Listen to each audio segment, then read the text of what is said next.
তাকে কবুল আর মঞ্জুর করো। মেম্বার সাহেব এসেছে, তাকে কবুল আর মঞ্জুর করো। আমাদের মা বাবা দাদা দাদি নানা নানি আত্মীয় স্বজনকে মাফ করে দাও।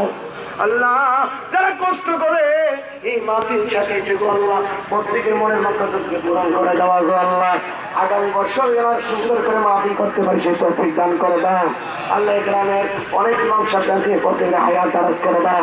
বিশেষ করে আমার যার পাশে যিনি বসে আছেন, আমার বন্ধু বড় শেখ রাসূল মা থেকে হারিয়ে আবুল বাশার জারি সাহেবের হায়াতের মধ্যে বরকত দান করে দাও আল্লাহ। তার আম্মা আব্বাকে মাফ করে দাও ভাই আল্লাহ। আমাদের আব্বা আম্মাকে মাফ করে দাও ভাই আল্লাহ। এই গ্রামবাসীদেরকে মাফ করে দাও।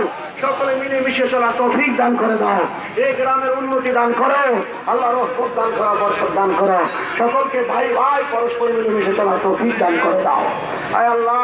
এই এলাকার মধ্যে আপনার আয় আল্লাহ রহমত বরকত বাড়িয়ে দাও, রিজিক বাড়িয়ে দাও আল্লাহ। অভাব অনটন যারা সব দূর করে দাও। ঋণগ্রস্ত যারা ঋণ পরিশোধ করার ব্যবস্থা করে দাও। আমাদের ছেলে মেয়েদেরকে ওলি বানিয়ে দাও আল্লাহ। মা বোনদেরকে আবেদা সলেহা বানিয়ে দাও। আমিন বিহুর মধ্যে সেই আল্লাহ। অনেকে প্রবাসী আছে, অনেক কষ্টের মধ্যে আছে আল্লাহ।